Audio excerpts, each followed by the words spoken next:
एक और क्वेश्चन पूछूंगा इसी जी में जी जी पूछिए। कि जब कभी भी आपको एंग्जाइटी होती है हाँ हाँ।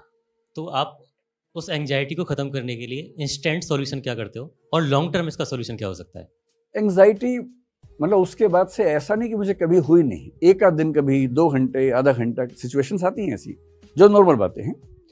जब एंग्जाइटी होने लगी आपको अचानक से, सबसे आसान तरीका है जो 3 इडियट्स फिल्म में शायद वायरस ने बताया था, वही बात है या मुन्ना भाई में था, किसी में था कि जैसे ही तनाव होने लगे जोर से हंसना शुरू कर दो। मुन्ना भाई में शायद था ना। मैं ये नहीं कह रहा कि आप हंसे ही, वो एक तरीका है। बेसिक बात है कि जिस चीज से देखिए एंग्जाइटी में क्या होता है, एंग्जाइटी का मूल लक्षण ये है कि आपकी जो थिंकिंग की स्पीड है रॉकेट जैसी हो जाती है, बहुत तेज थॉट्स आती है, रनिंग थॉट्स बोलते हैं उनको, और वो सारी रनिंग थॉट्स नेगेटिव होती हैं या अमूमन नेगेटिव होती हैं। तो नेगेटिव थॉट्स का बहुत तेज गति से आना एंग्जाइटी है। एंग्जाइटी को रॉकेट साइंस नहीं, सिंपल सी बात, एंग्जाइटी ये होती है, ठीक। ये हम सबके साथ होता है, नॉर्मल सी बात है। अगर दिन में सप्ताह में एक आध बार हुआ तो नॉर्मल बात है, कोई तनाव की बात नहीं है। ज्यादा होने लगे तो चिंता की बात है। और जब ये एंग्जाइटी साइकोसोमेटिक बन जाती है, साइकोसोमेटिक का मतलब है साइकोलॉजिकली शुरू होके बॉडी पे असर पड़ने लगे, सोमेटिक हो जाए। जब आपको एंग्जाइटी की वजह से हाथ पैर में थोड़ी सनसनाहट होने लगे, झुंझुनाहट होने लगे, टिंगलिंग होने लगे, मतलब वाइब्रेशंस होने लगे, सिर में दर्द होने लगे, नींद नहीं आ रही, आप करवटें बदल रहे हैं लगातार, नींद आई नहीं रही आपको, ये अब केवल मामला मन का नहीं है, अब ये मन का असर शरीर पे होने लगा है, ये साइकोसोमेटिक मामला बन गया है, ये रिस्की बात है। और अगर ये 2 सप्ताह लगातार चल गया तो ये डिप्रेशन हो जाएगा। उसके बाद डिप्रेशन की परिभाषा है कि कम से कम 2 सप्ताह की वो अवस्था हो और आप हेल्पलेसनेस, पर्पसलेसनेस, वर्थलेसनेस ये सब महसूस करें कि जीवन का सार नहीं है, मेरे आसपास कोई नहीं है, मैं अकेला हूँ, निराश हूँ, अवसाद में हूँ, हताशा में हूँ, निरर्थक हो गया हूँ। अगर ये सब फीलिंग्स लगातार सस्टेन करें तो आप डिप्रेशन में चले जाते हैं, जो कि बहुत बुरी अवस्था होती है।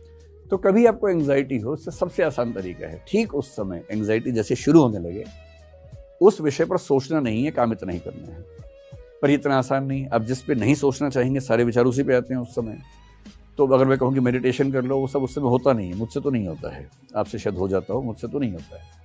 तो सबसे अच्छा तरीका उस समय आपको फिल्म देखना शुरू कर दें या रील्स देखना शुरू कर दें। रील्स में ऐसे बहुत इंटरेस्टिंग इवेंट्स होते हैं 10-10 सेकंड के।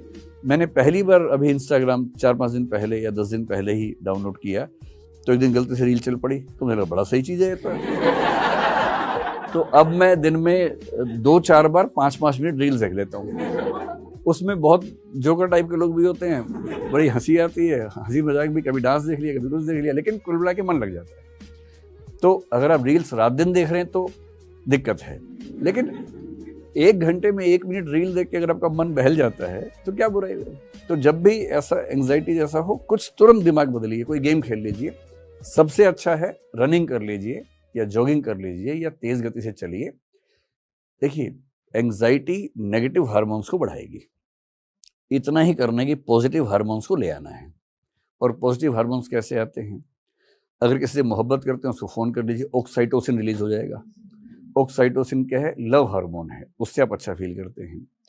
या आप ऐसा कीजिए, थोड़ा तेज चलिए, भागिए, तो एंडोर्फिन्स रिलीज हो जाएंगे। एंडोर्फिन्स का मतलब है कि एक हैप्पी फीलिंग आती है एक्सरसाइज करने के बाद, डिप्रेशन टिक ही नहीं सकता उसके सामने। ये डोपामाइन है, जब आप अच्छे लोगों से मिलेंगे, कुछ अच्छा इंटरेस्ट से काम करेंगे तो वो रिलीज हो जाएगा। ये सेरोटोनिन बेसिकली एक हार्मोन है जो आपके मूड बैलेंसिंग करता है। ये 4 हार्मोन चाहिए, इनमें से जो सबसे आसान लगे उस समय, अकेले हैं रनिंग, चलना शुरू कर दीजिए। किसी ऐसे व्यक्ति के साथ जिससे प्रेम करते हैं उसके साथ थोड़ा बैठ जाइए, अच्छा हार्मोन आया तो वो शांत हो जाएगा। इतना ही खेल है बस, और कोई ज्यादा